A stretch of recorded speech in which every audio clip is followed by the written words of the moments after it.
Maria Muñoz, a young woman full of life, met a tragic end on September 22, 2020, shocking her loved ones and puzzling the community. As suspicions turned toward Maria's own husband, the story took a dark and unexpected turn. When toxicology reports revealed 7 different drugs in her system, the investigation deepened, and the discovery of Maria's journal became the key evidence that helped solve the case. This diary held secrets that painted a picture of Maria's life no one had anticipated. Maria Muñoz was born on January 25, 1989, one of 3 children to Marisol Rodriguez and Jorge Luis Muñoz. She grew up in a vibrant, loving household in Puerto Rico but faced early loss when her mother passed away. Around this time, she met Joel Pellet. Despite the hardship, Maria took on the role of caregiver for her siblings, Marisol Muñoz and Peter Hernandez. Maria and Pellet first met in Puerto Rico, Maria's home country. At that time, Pellet was a nursing student with big dreams, and Maria was also a nurse.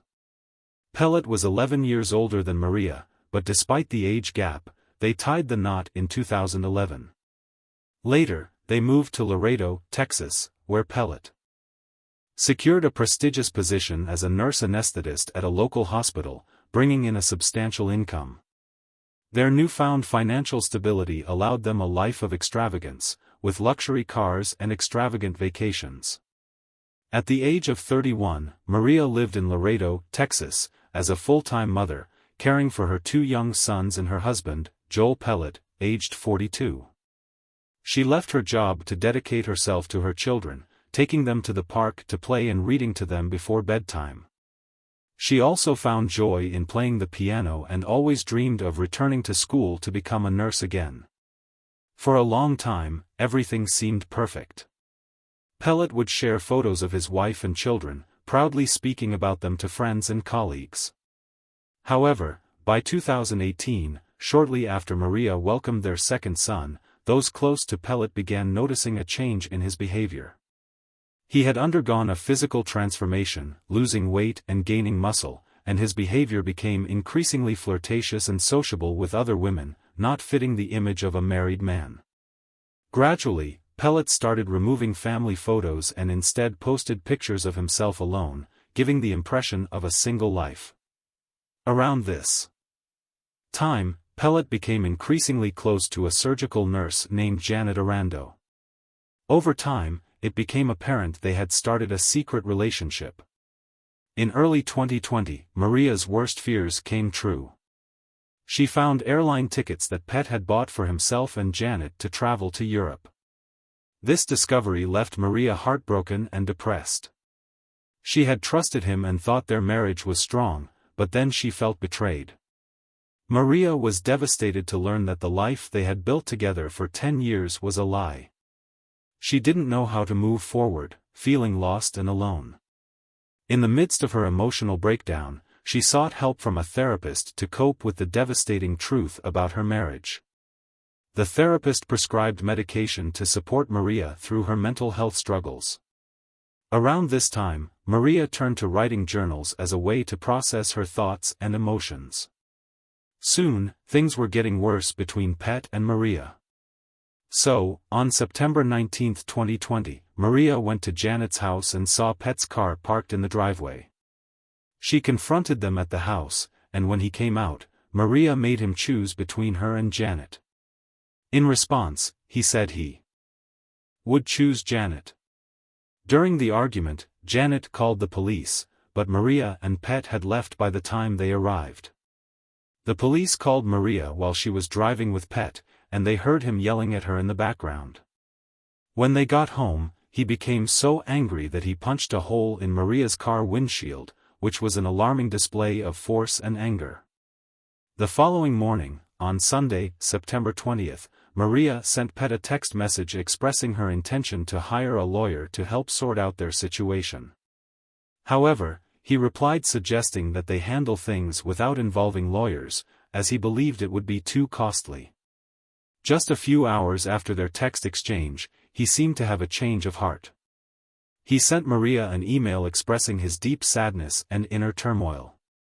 In the email, he conveyed his desire to sit down with Maria for an honest and non-argumentative conversation. This is what he said: "I am so sad. I am hurting inside. I want to sit down with you to talk without arguing, a heart-to-heart."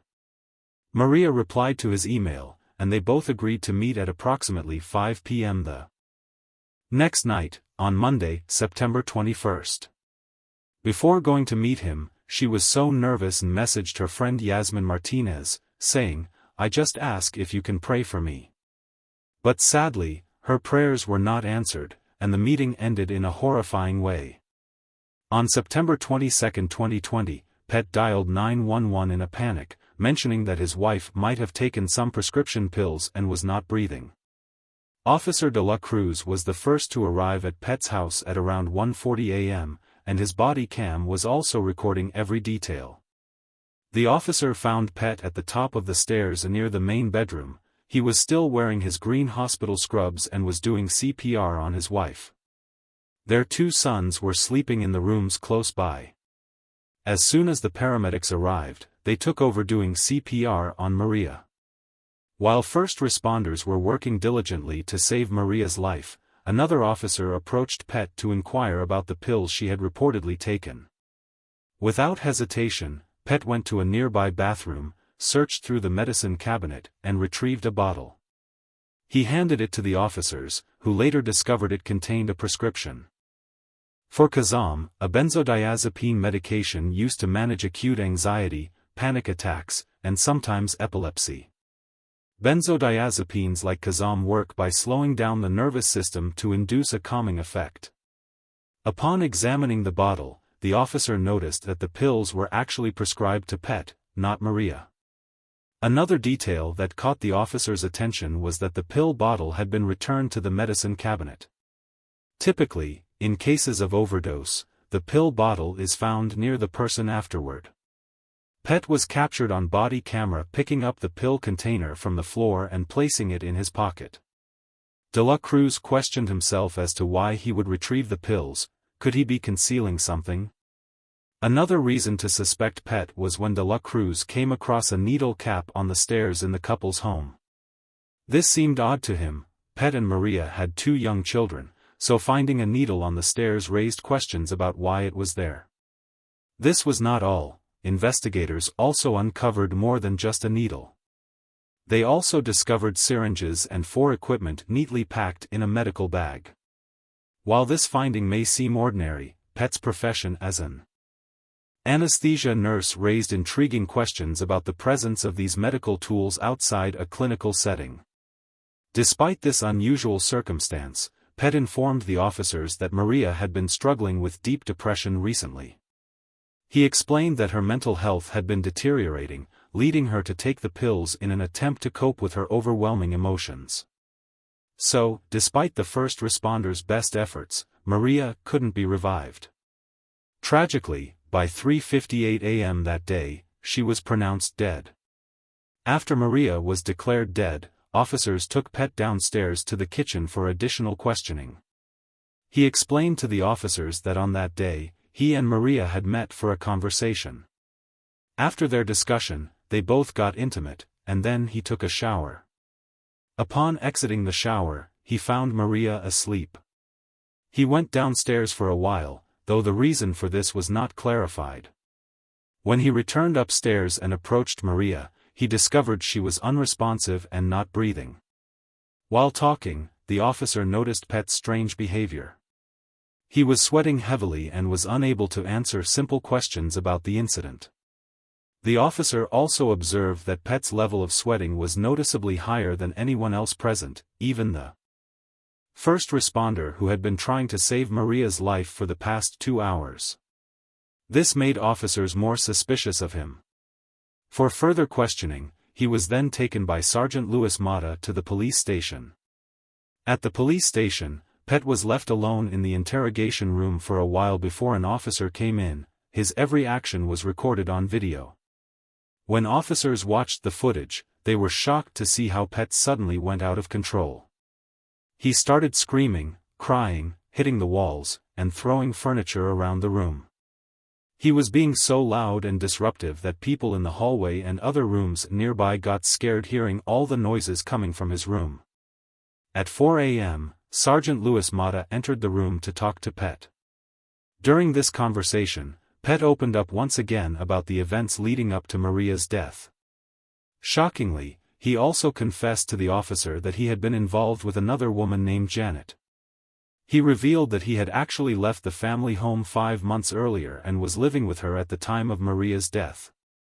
He shared that he had been in a relationship with Janet for 2 years by then and that Maria had been aware of the affair for a while.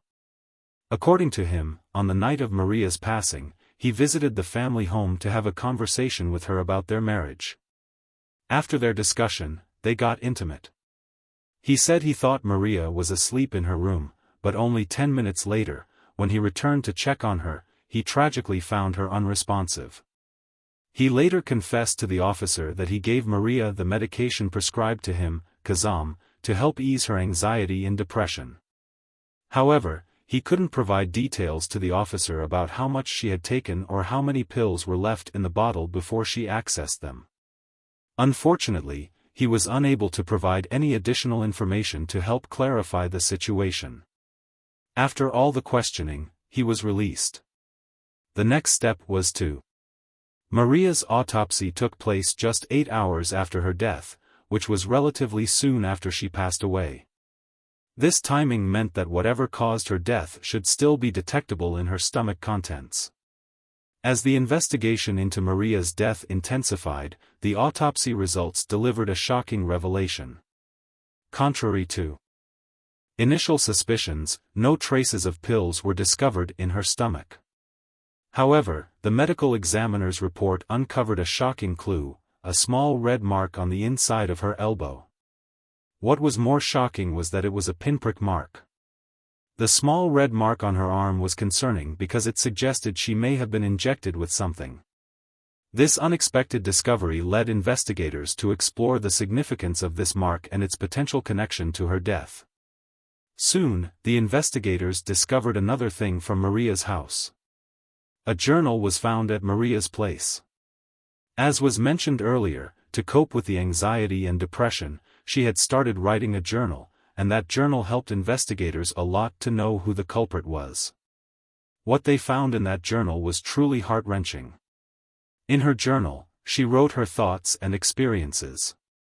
Through her writings, the investigators discovered that Maria loved her husband and wanted to preserve their family, even though she recognized his wish to be with someone else.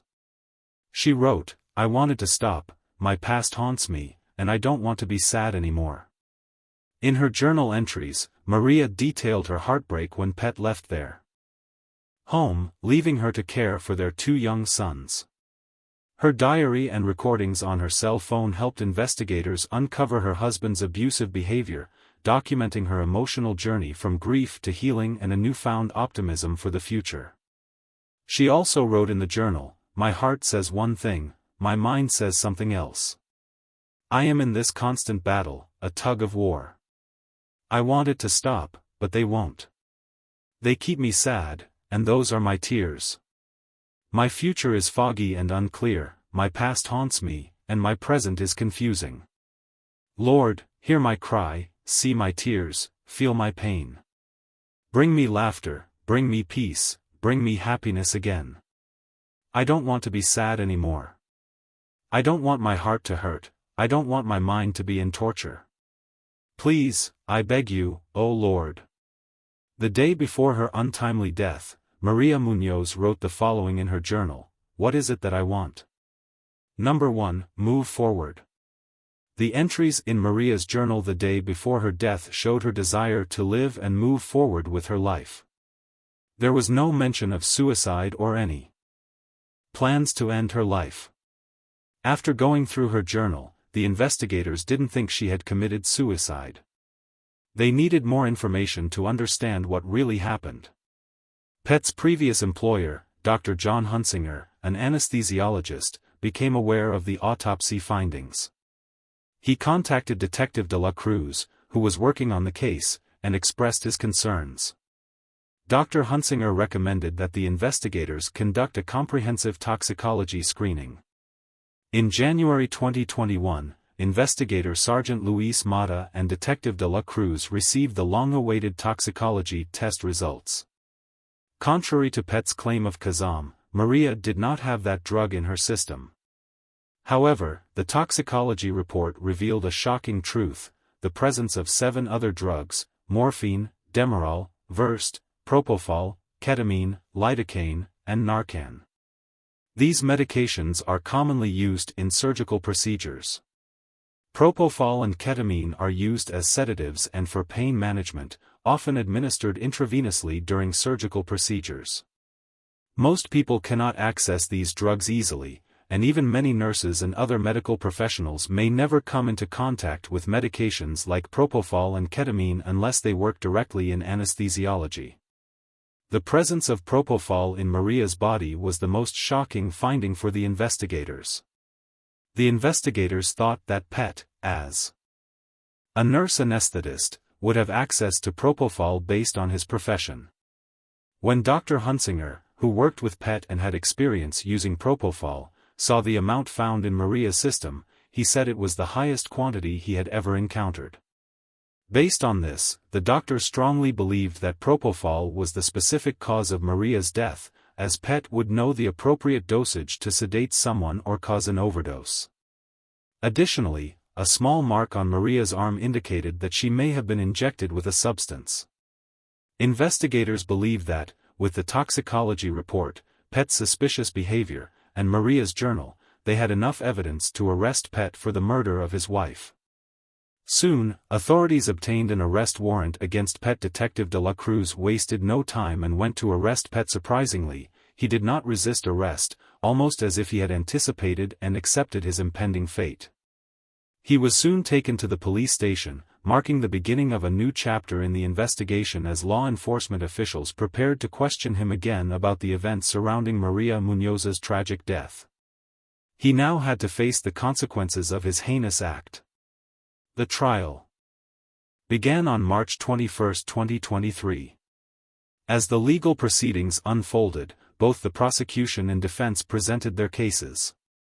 A prosecution team composed entirely of women, known as Maria's team, utilized Maria Muñoz's journal entries to construct a compelling case against Pet. This was done to illustrate to the jury the type of wife and mother Maria was.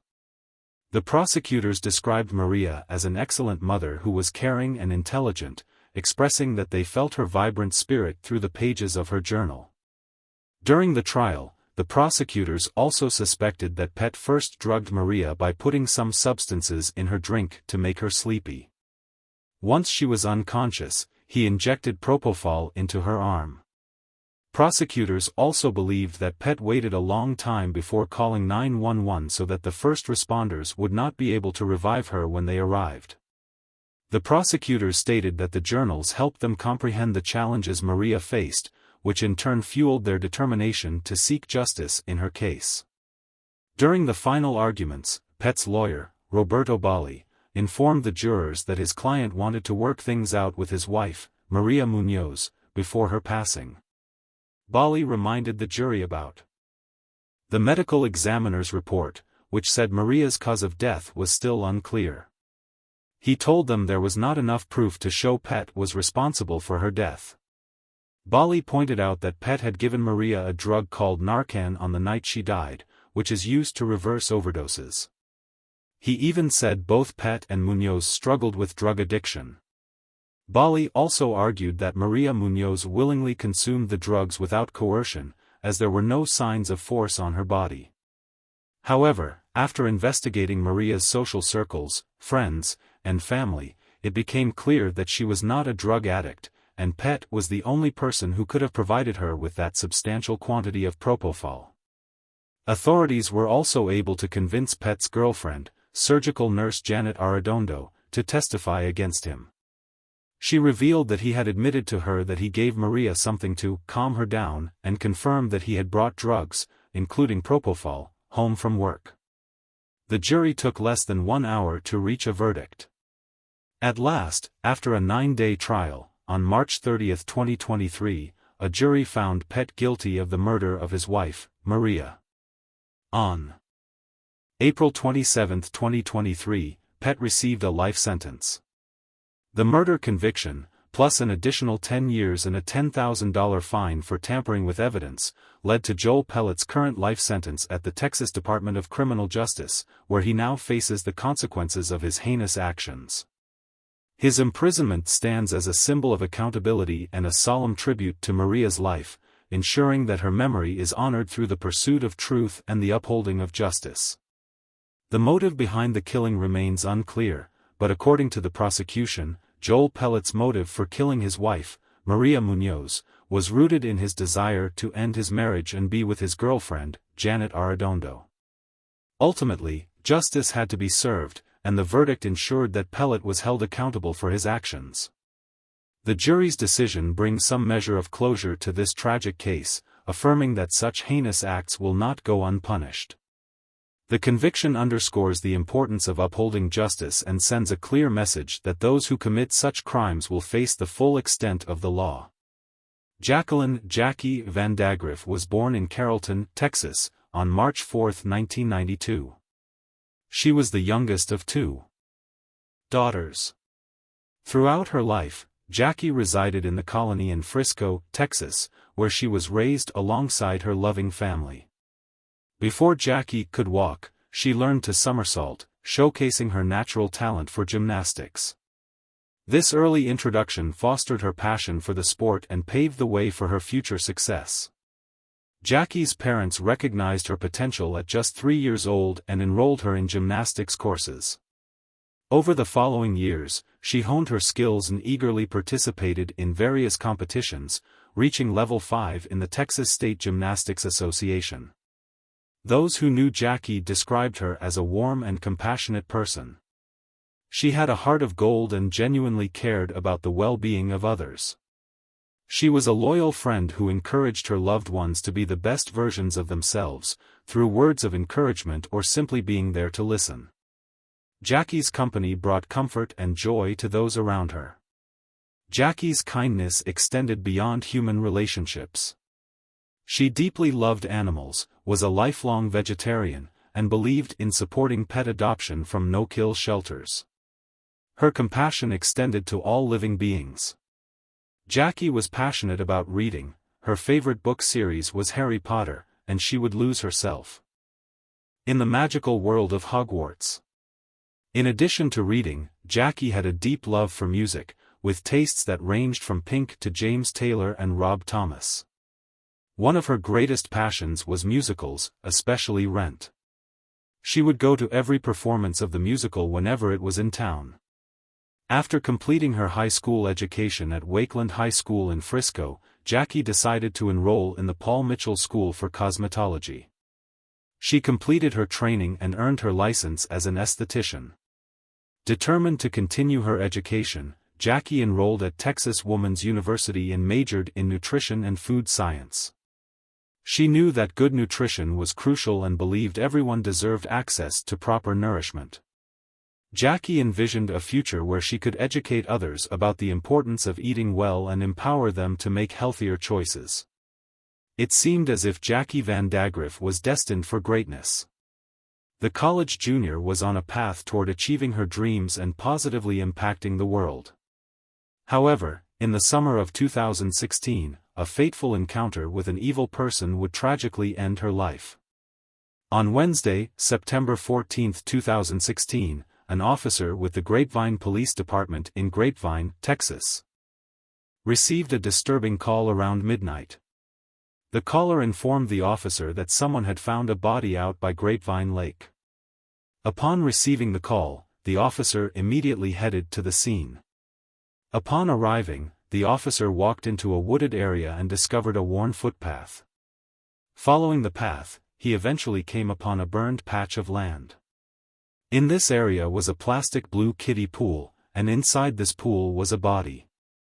The officer quickly realized that the body had been set on fire, leaving it burned beyond recognition.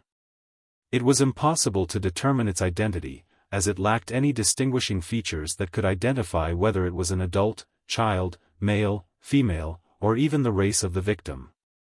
With the body's condition making it difficult to identify, the badly burned remains were transported to the medical examiner's office. Fingerprint identification would later reveal that the body belonged to 24-year-old Jackie VanDagriff. As detectives delved into Jackie's final moments, they learned she had last been seen in Denton, near College. Jackie had visited 2 bars, Fry Street Public House and Shots and Crafts.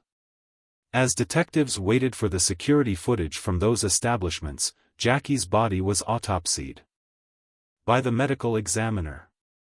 Jackie had been killed, dismembered, decapitated, and set on fire, and her body had been further mutilated after death. The most chilling discovery, though, was that her killer had removed her heart. News of Jackie's murder began to spread around Denton, and detectives received tips from people who claimed to have seen the fire at the crime scene with a suspicious man loitering around it. Detectives eventually managed to obtain the CCTV footage from the 2 bars Jackie had visited around the time of her death. The first bar was the Fry Street Public House, where a man was seen entering the establishment at 7 p.m. He sat at the bar and was seen having a drink. 1 hour later, Jackie walked into Fry Street Public House. While sitting at the bar, Jackie engaged in conversation with the bartender and this man. The footage captured their interactions and provided valuable insights into their possible connection. About 45 minutes after Jackie entered Fry Street Public House, she made a tweet on her Twitter account, "Glad I decided to get off Tinder and walk to a bar." After spending significant time at Fry Street Public House, Jackie and the man left the bar together. They headed to another establishment called Shots and Crafts, where they mingled with a group of women. Around 9:45 p.m., Jackie and the man left Shots and Crafts together. The detectives could track Jackie and the man using the CCTV footage. They followed their journey and discovered that the man had taken Jackie to his car at a convenience store. Jackie could be seen in the man's vehicle, and at that point, all appeared okay. However, that was the last sighting of Jackie before her murder. The detectives spoke to the bartender from Fry Street Public House. According to the bartender, Jackie came in looking to apply for a job, and she had a friendly conversation with him and a male customer at the bar. However, the bartender admitted he had no further information regarding what became of Jackie and the male customer after they left his establishment. Next, the detectives found the women Jackie and the man had been seen with on the security footage at Shots and Crafts. One of the women in the group mentioned that she had received a business card from the man Jackie was seen with. According to the woman, she had exchanged contact information with the man because he was a personal trainer, and she expressed interest in fitness. Although it seemed insignificant initially, this seemingly trivial detail would prove to be a crucial breakthrough in the investigation. To their surprise, the woman still had the card and willingly shared the information with the investigators. The name on the card was Charles Bryant. By this point, the detectives had obtained footage from Walmart. At 4 a.m., Charles was caught on Walmart security footage purchasing a shovel. The detectives conducted a thorough investigation into the true identity of Charles Bryant, the last person seen with Jackie before she was murdered. Their findings proved to be deeply unsettling. Charles Bryant, a 29-year-old man, lived approximately 20 miles away from Denton, but the city held a significant allure for him. What was drawing him there was his desperate attempt to rekindle his relationship with his ex-girlfriend, Caitlin. Caitlin, a resident of Grapevine, was attending the University of North Texas. 3 months earlier, Caitlin met Charles Bryant at her home in Grapevine, Texas, when he came into the restaurant where she worked as a server on the day of her high school graduation. Charles was different from the high school boys Caitlin was used to. Firstly, he was in his late 20s, almost a decade older than Caitlin. Secondly, Charles was covered in tattoos, showcasing his muscular physique. He worked as a personal trainer and bartender, accumulating unique skills and traits that intrigued Caitlin. During the summer of 2016, Caitlin spent nearly every day with Charles at Grapevine Lake. Their attraction grew stronger with each passing day, and Caitlin was captivated by her older boyfriend's enigmatic nature. However, not everyone shared Caitlin's enthusiasm. As Caitlin's relationship with Charles progressed, her mother became aware of their significant age gap. Concerned for her daughter's well-being, she asked Caitlin to show her a picture of Charles. While initially willing to give Charles the benefit of the doubt, Caitlin's mother admitted to feeling an immediate unease upon gazing into his piercing eyes. It was as though she was staring directly at evil. Growing increasingly concerned for her daughter's well-being, Caitlin's mother voiced her concerns, urging her to reconsider her relationship with Charles. However, Caitlin dismissed her warnings as mere parental concerns. "He's so nice to me," Caitlin insisted, oblivious to the sinister nature lurking beneath the surface of her seemingly innocent attraction. Little did she know that her harmless romance was about to turn into a nightmarish ordeal. Initially, Caitlin was happy with her new relationship with her older boyfriend. However, as the weeks progressed, doubts began to surface, and she started to question whether her mother was right. Charles seemed excessively narcissistic and manipulative, and Caitlin couldn't shake the feeling that he thought highly of himself to make her feel bad. Charles would constantly remind her that she could never find anyone as good as him. By mid-August 2016, when Caitlin was preparing to move to Denton for her first year at college, she decided to break up with Charles. The red flags were becoming too numerous to ignore any longer. However, the following day, Charles showed up at Caitlin's home and begged her to get back together, claiming he was going to do better. Caitlin gave in and resumed their relationship. Within a week, Caitlin had moved out of Grapevine and into Denton to start school. Once Caitlin moved away, she ended her relationship with Charles once and for all. However, Charles was not the type to take no for an answer. On August 24, police found Charles on the University of North Texas campus while conducting a traffic stop. Because of the way he was driving, the officer thought he was a DUI, but Charles was not over the legal limit of alcohol. Nevertheless, he was charged with several outstanding warrants and let go.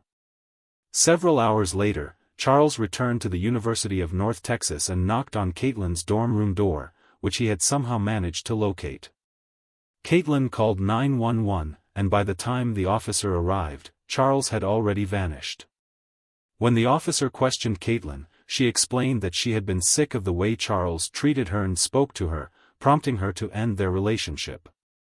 However, Charles did not accept this decision. Taking Caitlin's concerns seriously, the police officer issued Charles a temporary no-trespass order, banning him from the UNT campus. However, Charles was not deterred by this setback. He was determined to find a way to get to Caitlin, regardless of the restrictions placed upon him by the school. On August 31, Charles stumbled upon Caitlin on her first day at a new job. Recognizing Charles, Caitlin asked him to leave. Caitlin scheduled a meeting with her manager to discuss the situation and to request that he bar Charles from entering the business. However, the manager informed Caitlin that this request was beyond his control. The incident at Caitlin's workplace forced her to quit her job. Despite Caitlin's efforts, Charles was determined to find a way to confront her. He would stop at nothing to exact his revenge and cause her further harm.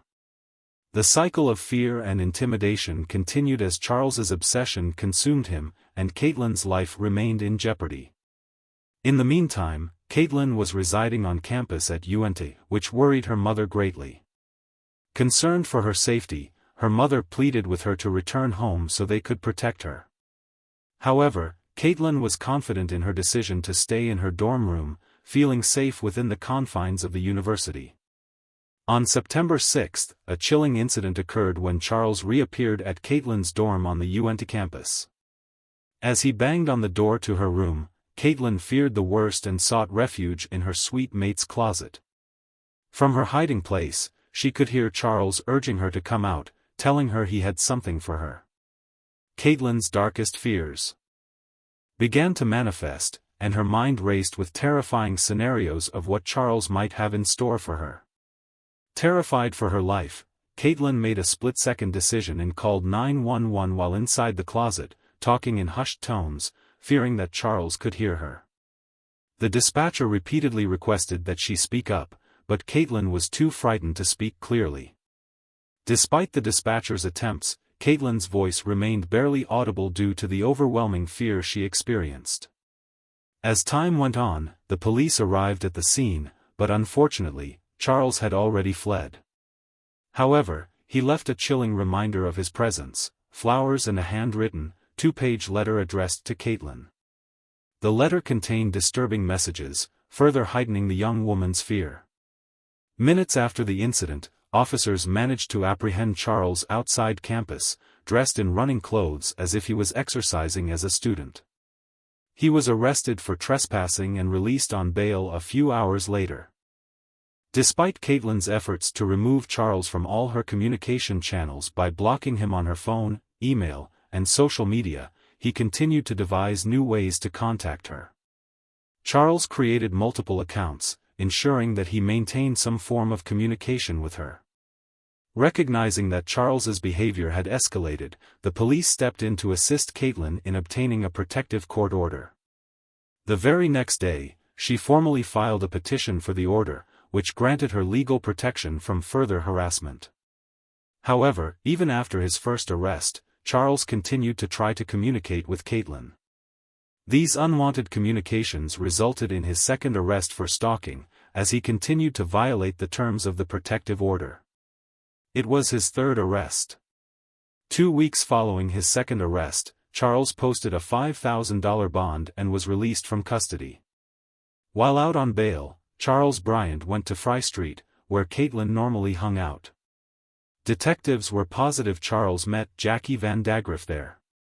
Even though there was a lot of circumstantial evidence linking Charles to Jackie's murder, there was nothing physical. When the detectives helping Caitlin with her stalking case at UNT heard Charles was the prime suspect in a murder, they worried for Caitlin's safety. Caitlin said she was terrified. In the days following Jackie's murder, Charles sent her several photos, texts, and emails. On September 18, the police arrested Charles for violating Quinn's protective order. While Charles was in jail on those charges, the detectives hoped to find more evidence connecting him to Jackie's death. Detectives questioned Charles, and when shown a picture of Jackie, he said he saw her at the bar but knew nothing about her. At the same time as the detectives questioned Charles, investigators served a search warrant on his home. During the search, investigators found a large military-style knife and a Texas woman's university purse, which turned out to be Jackie's school purse. Furthermore, investigators noted a kiddie pool missing from Charles's backyard that matched the one Jackie was found dead inside. The detectives consulted an expert with extensive experience and knowledge in dealing with prolific killers. This expert, who had worked with the Texas Rangers, was well versed in understanding the mindset of people like Charles. They knew that men like Charles often had a strong desire to talk about their crimes. When the initial interview began, Charles denied having any recollection of Jackie. However, the expert believed that Charles was hiding something. The expert sensed that Charles did know what had happened to Jackie. To create a friendly and open atmosphere, the expert attempted to lighten the tension in the interrogation room, making it seem like they were simply two buddies having a casual conversation at a local bar. By establishing a rapport, the expert aimed to ease Charles's mind and gain his trust. As they engaged in conversation, the expert began suggesting possible scenarios to see if Charles would take the bait. The expert tried to portray Jackie as an instigator, leading Charles on and causing frustration. Throughout the conversation, the expert used various tactics to see if Charles would react to certain prompts. However, the expert's approach was not without risk. If he pushed too hard or appeared insincere, he could lose Charles's trust and hinder the investigation. Therefore, the expert had to strike a balance, maintaining his friendly demeanor while subtly trying to entice Charles into confessing the truth. During the interview with Charles, the expert closely monitored his responses and mannerisms to understand his character better. under the pretense of aiding Charles in recalling the events surrounding Jackie's admission. The expert conducted a brief memory exercise. To the expert's surprise, Charles's story began to change slightly. Initially claiming ignorance regarding Jackie's admission, Charles disclosed that he had spoken to her at the Fry Street public house when she went there to apply for a job. As the conversation between the expert and Charles continued, the expert decided to take a different approach, ordering pizza. The expert hoped that the food might relax Charles and that the detectives could uncover the motive behind Jackie's murder. The detectives involved in the case believed that the catalyst behind Jackie's death was Charles's uncontrollable rage toward his ex-girlfriend, Caitlin. The interrogation lasted for approximately 3 hours. During this time, Charles admitted to unintentionally killing Jackie during what he referred to as kinky sex. According to Charles, the incident took place in his car, and Jackie asked him to choke her with an oversized zip tie that he had in his possession. However, Charles insisted that the death was accidental. He claimed that neither he nor Jackie had tightened the zip tie, it had just happened. After the interview, Charles Bryant was charged with Jackie Vendig Griff's murder. When Charles was charged, his ex-girlfriend, Caitlin, took to social media to look at Jackie's Facebook page and was shocked to see they were already friends. Suddenly, Caitlin remembered getting a friend request from Jackie's Facebook page on the day her body was found, before Caitlin was even aware of the case. Caitlin was positive that her ex-boyfriend, Charlie, the suspect in Jackie's murder, had used Jackie's phone to friend request her. Furthermore, a tweet sent out from Jackie's account after her death, which read, "Never knew I could feel like this," was also suspected to have come from Charles after he murdered her. Another woman, Christ, was stunned to hear that Charles, whom she had met through a dating app the previous year, had been charged with murder. The Charles she knew was quiet and reserved, but during their brief time together, she observed several red flags that raised her suspicions. Christ claimed that Charles quickly became attached to her, and she eventually decided to end their relationship. However, Charles continued to pursue her, even professing his love for her desperately. This declaration came as a surprise to Christ, as she and Charles had never even shared a kiss. Christ's profession, working with abused children, gave her a unique perspective and led her to recognize certain patterns in Charles's behavior. She suspected that he may have been a victim of abuse in his childhood, as she had seen similar patterns in some of her young clients. One day, Christ mustered up the courage to ask Charles if he had been abused as a child. To Christ's surprise, Charles admitted that he had experienced such trauma. However, the police found no verification of Charles's claims of abuse. Despite this, Christ thought it was true, claiming that Charles was a nice man, and she felt sorry for him. She stayed in touch, albeit at a distance, but never thought he was capable of murder. Because Jackie's autopsy provided a few answers, such as her cause of death and where she was killed before she was dismembered and set on fire, the prosecution worried about proving a murder case. The autopsy results failed to provide clear insights into the circumstances surrounding Jackie's death, leaving key questions unanswered. Charles admitted to disposing of Jackie's body after she accidentally died during rough intercourse. During the investigation, Charles confessed to his involvement in disposing of Jackie's body, though he pleaded not guilty to her murder. The prosecution sought Caitlin, Charles's ex-girlfriend, to testify about his stalking behavior and obsessive, violent tendencies, aiming to demonstrate a link between his rage toward Caitlin and his eventual murder of Jackie, an individual whom even Charles admitted during his interrogation bore a striking resemblance to Caitlin. Caitlin took the stand at trial, although without the presence of a jury. When faced with identifying Charles, she refused to look at him, expressing discomfort. However, when compelled to do so, she reluctantly pointed him out, stating that he had a smirk that sickened her. Following her testimony, Quinn left the courtroom and broke down in tears, overwhelmed by the emotional impact. Ultimately, the judge ruled that Caitlin would be unable to recount the details of her relationship and subsequent breakup with Charles to the jury.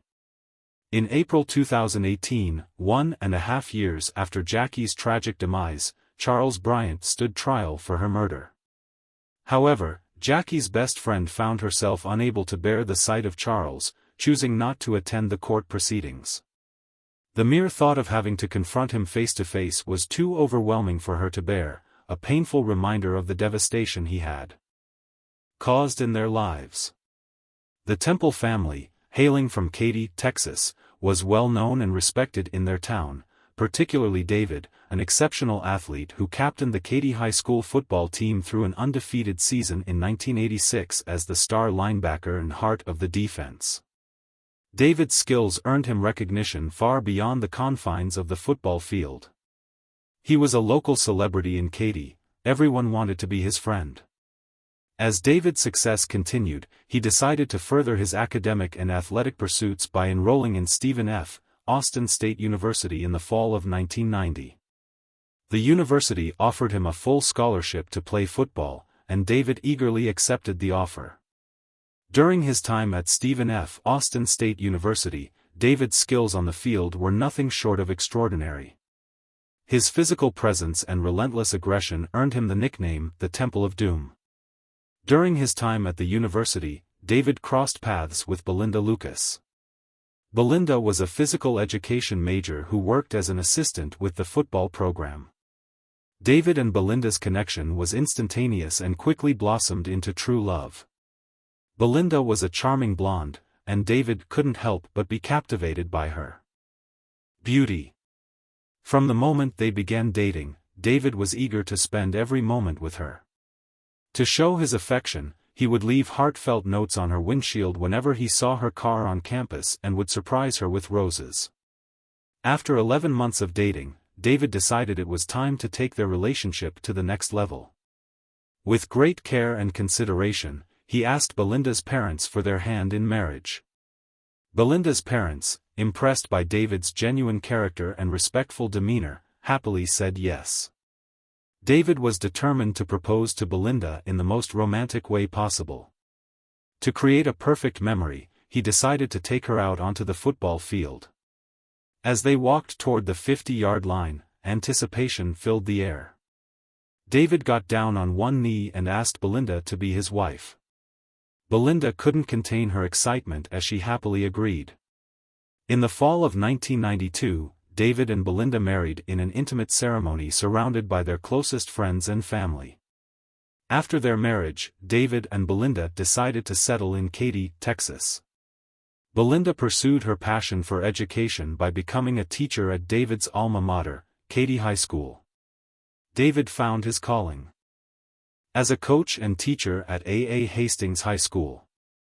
As time went on, David and Belinda's desire for a family grew stronger.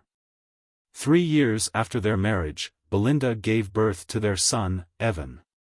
Becoming a parent was a moment of immense joy for both of them. According to David's loved ones, he was an exemplary husband. He supported Belinda in every aspect of their life, ensuring she had everything she needed. However, others who knew the couple painted a different picture of their marriage. Some friends of the couple witnessed their interactions and felt David controlled Belinda. They heard him make derogatory comments about her body, the way she took care of their son, and the upkeep of their house. According to Belinda's twin, who spent time with David and Belinda during the holidays, David made frequent jokes at the expense of Belinda's big butt. Additionally, multiple individuals reported that David referred to Belinda as fat and ugly and verbally attacked her family. He made derogatory comments about them, referring to them as crazy white trash, and actively hindered Belinda and their son, Evan, from spending time with Belinda's family. David appeared visibly upset with Belinda's inability to shed the weight she had gained during her pregnancy with Evan. His frustration seemed to stem from his dissatisfaction with having a spouse who, in his view, let herself go physically.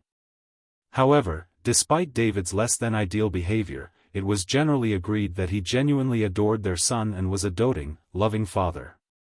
Over time, David started to distance himself from his wife, Belinda. One day, he attended a high school reunion where he found himself reacquainted with an old flame. The following day, he informed a friend that he had hooked up with an ex-girlfriend during the reunion. David began spending more and more time away from home, telling Belinda he was at happy hour with his fellow football coaches. However, in reality, David was frequenting exotic dance clubs, where he would engage in casual encounters with other women. Belinda, meanwhile, was at home, feeling a sense of unease in her marriage. As she played with her son, she couldn't help but wonder if something was amiss. Belinda confided in her friends, expressing her suspicions that David might be cheating. However, she hesitated to believe these thoughts, hoping there had to be a reasonable explanation for David's increasing absence from home. When Belinda examined their credit card statements, she became concerned. She noticed a high number of charges from exotic nightclubs, which raised questions about David's activities. When she confronted him about these outings, he presented feeble excuses, which Belinda reluctantly decided to accept. In the aftermath of this incident, David told Belinda that he no longer wanted to share an account with her and instead opened his own credit card. This development further heightened Belinda's concerns and left her feeling isolated from her husband. By the summer of 1998, Belinda and David's relationship was strained, and the couple was fighting a lot. They went long periods without talking to one another, adding further stress to their relationship. One night, Belinda decided to confront David about their problems. She asked him if he still loved her, to which David responded with a vague answer, stating that he didn't know. However, by the next morning, everything had changed. David had a change of heart and told Belinda he did love her. When Belinda heard David's words, she was overjoyed. By January 1999, David and Belinda had seemingly repaired their relationship. Belinda discovered that she was pregnant with their second child, and to their joy, they found out they were expecting a baby girl. This news filled the couple with excitement and joy. On January 11, 1999, Belinda was 8 months pregnant with their baby girl, and their son, Evan, was 4 years old. The day began normally. Belinda was teaching at Katy High School when she got called to the front office to take a phone call. Evan's daycare center was on the phone, informing Belinda that he had a fever and needed to be picked up. Around lunchtime, Belinda drove to Evan's daycare center and brought him home. David arrived home about half an hour later, as Belinda needed to return to work for a meeting that she could not afford to miss. Belinda's meeting lasted until around 3:30 p.m., and she arrived home approximately 15 minutes later. When Belinda came home, she appeared to be extremely tired. At that time, Evan's fever had subsided, and David decided to take him out to do something to give Belinda some time to rest. David and Evan left the house at 4 p.m. and drove to a park located a few minutes away. However, they didn't remain there for long. David decided to continue driving to a larger park several miles away. Before heading to the larger park, David stopped at a Brookshire Brothers grocery store to purchase a drink for his son and some cat food. By the time he arrived at the store, it was already after 4:30 p.m., and David changed his mind about taking Evan to the larger park. Instead, he decided to head back home. While driving home, David made a quick stop at Home Depot to purchase brackets for shelving for the baby's nursery. The store's CCTV footage captured David and his son entering the store. David arrived home with Evan at 5:30 p.m. When David walked up to the back door, he noticed it was partially open, and glass was everywhere. The sight immediately raised red flags, and David had a feeling that the house had been broken into.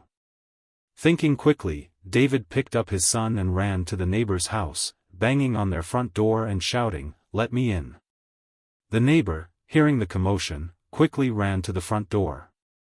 David handed his son over to the neighbor and asked him to call 911 urgently. He explained that it looked as if his house had been burglarized. Worried about his pregnant wife, David left his son in the neighbor's care and rushed back to his home. As he rushed inside, he shouted Belinda's name, his voice filled with concern. He ran up the stairs and made his way to the master bedroom. In the master bedroom closet, David found Belinda lying in a closet. She was covered in blood. After finding Belinda's body, David called the police. 2 officers from the Harris County Constable's office responded to the 911 calls regarding a shooting. As they made their way to the scene, they were informed that a person had been shot. Upon arrival, the officers encountered a barrier in the form of David and Belinda's dog, Shaka. The dog, known for being vicious and protective, was barking and growling, preventing their entry. The officers quickly realized they needed to find a way to gain access to the house, as someone inside had indeed been shot. However, Shaka's aggressive behavior was proving to be a challenging obstacle. They considered shooting the dog as a last resort, believing it would be their only means of gaining entry. Just as the officers were about to take action, David unexpectedly stepped out of the backyard. Calmly and firmly, he informed the officers that his wife, Belinda, had been shot and was dead inside. The officers ordered David to take control of his dog before they could enter the premises. David complied with the officers' request and placed the dog inside the garage. David was placed in a patrol vehicle as medical personnel and additional officers arrived. However, while in the patrol car, David started to act agitated. The officers explained that they needed to take him to the police station for questioning regarding his wife Belinda's death.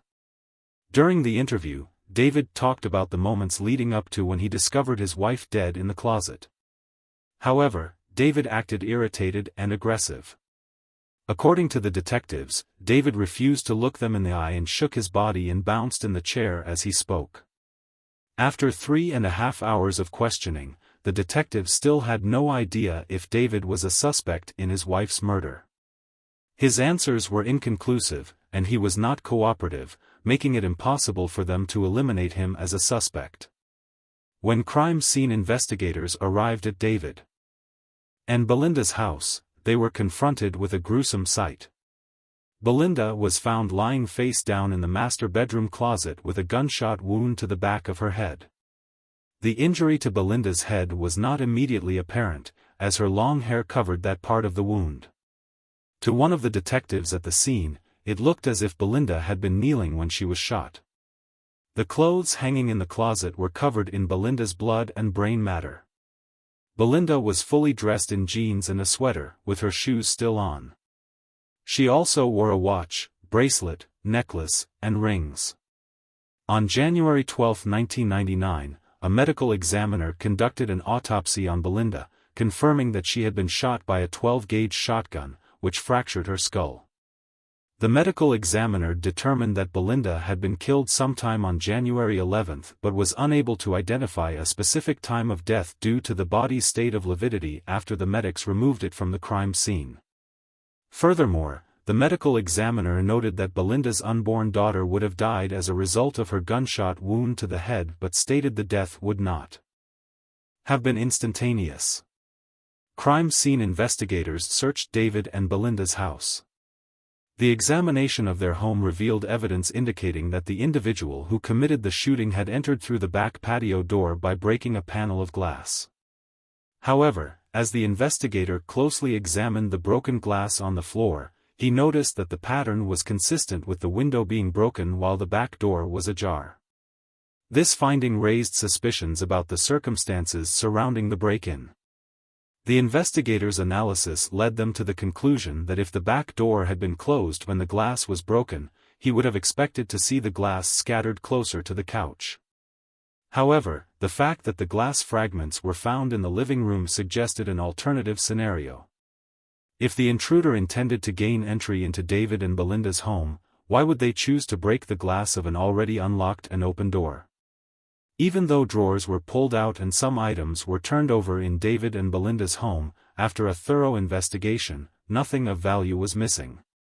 Belinda was found to have all her jewelry on, indicating that she was not targeted for her possessions. Furthermore, David's gold championship high school football ring was in plain sight on the dresser in the bedroom. Additionally, the television was left behind and still plugged in, contradicting the notion of a robbery. Given these observations, the detectives initially believed that whoever murdered Belinda had staged the crime scene to appear to be a robbery. However, upon further investigation, they realized that the motive behind the commission of this heinous crime was none other than the targeted killing of Belinda and her unborn child. The person who broke in did so solely to execute Belinda and her unborn daughter. The detectives examined David's alibi and reviewed security camera footage from Brookshire Brothers and Home Depot. This footage confirmed his presence at both locations at the time they believed Belinda was killed. As a result, the detectives temporarily placed David on the back burner while they turned their attention to other suspects in his wife's murder. When police first interviewed David on the night of Belinda's murder, he insisted that he had no knowledge of anyone who could have wanted to harm his wife.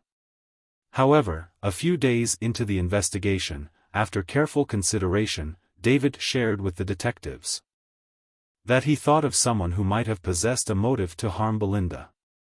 This person was their 16-year-old neighbor, Riley Sanders. Riley was not only Belinda and David's neighbor but also Belinda's student at Katy High School. Due to his consistent absence from her class, Belinda had approached his parents several weeks before her murder to discuss the issue. As a result, they grounded him. Another time, Belinda confronted Riley's mother and father after he left beer cans in her backyard. The detectives learned that Riley had access to his father's 12-gauge shotgun, the weapon used to murder Belinda. They also discovered that a group of Riley's friends had been involved in a robbery several weeks earlier where several shotguns were stolen. During Riley's interview with the detectives regarding Belinda's murder, he gave them an account of his day and stated that he had been in school. However, when the detectives checked his attendance records, they revealed that he had skipped class in the middle of the day. This discrepancy raised suspicions and led the detectives to investigate Riley's involvement in Belinda's murder. Once confronted with this evidence, Riley agreed to take a polygraph test, which he failed. Despite this, Riley maintained his innocence and denied feeling hatred towards Belinda. Instead, he claimed that what happened on the day of Belinda's murder, Riley claimed that he had skipped school with his friend. They spent the day smoking cannabis and then visited a few friends' houses. Riley said he ended his day by falling asleep on his couch and waking up around 6 p.m. to find crime scene tape outside Belinda and David's home. Despite David's theory that his neighbor Riley murdered his wife, the detectives were unable to find any conclusive evidence linking Riley to Belinda's murder. Furthermore, they verified Riley's alibi by speaking to his friends, which cast doubt upon David's theory. While the detectives entertained the possibility that Riley might have murdered Belinda and her unborn daughter, they maintained their focus on David, Belinda's husband. During the investigation into Belinda's murder, the detectives learned that David had a close relationship with another teacher at the high school where he worked. Her name was Heather Scott. David informed the detectives that he and Heather had engaged in flirtatious behavior through emails and during outings to happy hour. However, he insisted that their relationship was limited to this and nothing more. The detectives proceeded to question Heather on several occasions. During their first interview, Heather admitted that she and David had never been alone together. However, she described their interactions as a casual romantic relationship. This statement raised several red flags for the detectives. However, after Heather consulted with an attorney, she gave the detectives a second statement. In this statement, Heather revealed that her relationship with David was more significant than she had initially claimed. She said they had spent New Year's Eve together and engaged in intimate relations at her house. When the detectives questioned David about his alleged New Year's Eve encounter with Heather, his coworker, rather than his heavily pregnant wife Belinda, David admitted that he did. However, David insisted Heather meant nothing to him. He stated that their connection was purely physical and that he enjoyed the attention he received from her. According to David, he genuinely loved Belinda and would have laid his life down for her. David admitted to hurting Belinda by having an affair but denied ever physically harming her. 3 months after Belinda's murder, a grand jury convened and decided not to indict either Riley Sanders or David Temple for Belinda's murder. However, the detectives remained convinced that David was responsible, although they lacked sufficient evidence to connect him to the crime. Over the following years, the investigation of Belinda's murder went cold, and the case remained unsolved. David moved on with his life and remarried. His new wife was Heather Scott. Even though David had never been charged with a crime related to Belinda's murder, her family was convinced that he was responsible. They did everything they could to keep Belinda's name in the spotlight. Belinda's loved ones paid for a giant billboard to be erected over a busy highway and took news crews to her gravesite to bring awareness to her case. However, despite their efforts, nothing seemed to change. The tip lines remained silent, and leads dried up. Everyone thought Belinda's murder would remain unsolved, but as it turned out, in November 2004, everything changed. More than 5 years after Belinda's death, Scott Peterson was convicted of murdering his pregnant wife, Lacey, in California. This conviction sparked renewed interest in Belinda's case, as the prosecutors in Katy, Texas, believed there were numerous similarities between Lacey Peterson's murder and Belinda Temple's. Additionally, the state secured a guilty verdict against Scott without any forensic evidence. Although prosecutors in Texas believed David was the person responsible for Belinda's death, they lacked any physical evidence linking him to the crime. Utilizing Scott's conviction as a precedent, the prosecutors in Texas revisited Belinda's case to determine if there was sufficient evidence to charge David with murder. The prosecution formulated a theory that Belinda arrived home on January 11, 1999, and her husband David was lying in wait for her with a 12-gauge shotgun.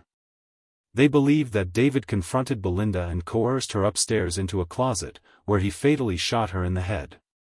Following the homicide, the prosecution believed that David staged the scene to resemble a botched burglary, took his son, and proceeded to drive around town to establish an alibi, ensuring he was captured on 2 security cameras. On November 30, 2004, 6 years after Belinda's murder, David Temple was arrested and charged with her murder. However, due to various delays, the case took an additional 3 years to reach court. During that period, Heather was never charged with any crime related to Belinda's murder, and no evidence was found to suggest that she had prior knowledge of David's involvement in Belinda's murder. In 2007, when David faced trial for the murder of his wife, his defense focused on proving that his neighbor, 16-year-old Riley Sanders, committed the crime rather than himself. After just 8 hours of deliberation, the jury returned with a guilty verdict, sentencing David to life in prison. However, in 2016, the courts overturned his conviction, citing the prosecution's failure to disclose crucial evidence. This reversal set the stage for another trial. In 2019, David was once again convicted of murdering Belinda. Despite the guilty verdict, the judge declared a mistrial as the jury was unable to agree on the sentence. In the years that followed, David's resentencing hearing was delayed due to the COVID-19 pandemic. Finally, in 2023, the hearing commenced once again. It took the jury just a few hours to find David guilty and sentence him to life.